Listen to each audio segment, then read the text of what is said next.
Melanjutkan dari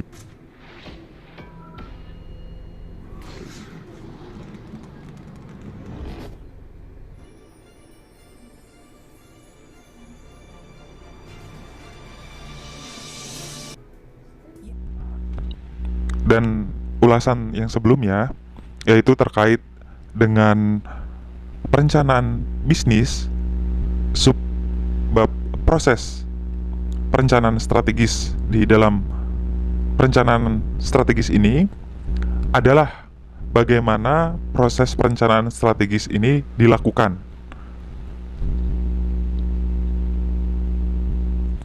Pertama, itu meninjau dan membuat rencana strategis. Supaya sebuah perusahaan dapat mencapai tujuan bisnisnya, harus membuat suatu rencana strategis yang baik dengan mereview, meninjau aspek-aspek yang dibutuhkan untuk menunjang dari pembuatan rencana strategik yang baik. Yang kedua adalah memutuskan asumsi dan pedoman. Bagaimana dari proyeksi-proyeksi ini dikumpulkan kemudian dianalisis sehingga menuju ke kesatuan dalam membuat rumusan atau pedoman yang nantinya akan menyokong dari keberhasilan membuat rencana strategis. Yang ketiga adalah melakukan analisis. Setelah proses meninjau dan membuat rencana strategis itu dilakukan, kemudian memutuskan asumsi dan pedoman setelah diselesaikan, selanjutnya adalah langkah menganalisis supaya alur yang nanti dibuat ini mengalir sesuai dengan flowchart dan flow map dari rencana strategis yang bermutu. Yang keempat, ini proses evaluasi ya, dari tinjauan, kemudian memberikan persetujuan atau memberikan asesmen hingga sampai ke tahap penyetujui ya, pimpinan, sehingga proses rencana strategis ini disahkan. Dalam tahapannya, yang pertama meninjau dan membuat rencana strategis. Secara konseptual, implikasi dari setiap keputusan masa yang akan datang, misalnya 5 tahun, sebaiknya dimasukkan dalam rencana strategis yang akan dilaksanakan.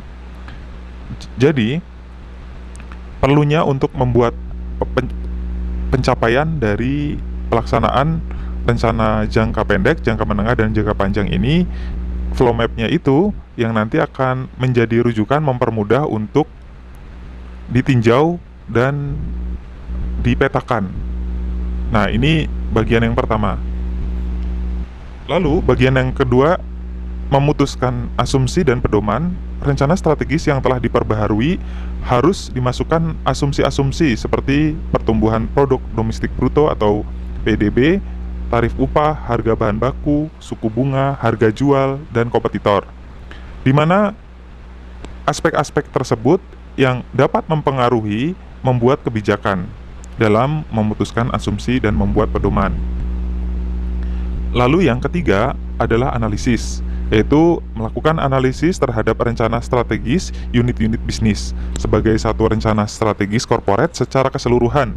Misalkan unit bisnis X merencanakan strategi pemasaran baru, unit bisnis Y merencanakan penambahan karyawan, dan unit bisnis Z mengasumsikan peningkatan dalam produktivitas. Nah, analisis ini yang nantinya akan membantu rencana strategi korporat secara komprehensif dapat memaksimalkan dari beberapa unit bisnis. Ambil contoh, ketika dalam satu perusahaan di branding ini merencanakan pembuatan iklan ads di beberapa media sosial yang menjangkau dan mempromosikan untuk pelanggan baru dengan brandingnya. Lalu unit bisnis pemasaran offline ini mencanangkan untuk menambah karyawan di bidang canvassing sehingga bisa meningkatkan dari omset dan capaian di bidang pemasaran. Lalu di tataran marketing, nah di sini membuat peningkatan dalam produktivitas berupa rencana strategis menggabungkan dari dua unit di bidang offline dan online, kemudian mengintegrasikan ke terobosan inovasi promosi, yaitu dengan menyewa konsultan ahli di bidang branding dan promosi sehingga menguatkan tim marketing. Lalu meninjau dan menyetujui rencana strategis harus dipresentasikan pada pertemuan Dewan Direksi dan CEO memberikan persetujuan akhir. Persetujuan sebaiknya dilakukan sebelum dari proses pembuatan anggaran karena rencana strategis merupakan input yang penting bagi proses tersebut. Sehingga sebelum dokumen ini disetujui oleh direksi dan CEO, tentunya harus dipresentasikan, dipromosikan sehingga mendapat asesmen yang lampu hijau atau oke untuk bisa diimplementasikan, dan rencana terbaiknya ini bisa membantu untuk meningkatkan produktivitas perusahaan. Baik, itu yang bisa diulas di part 3 ini, semoga bermanfaat.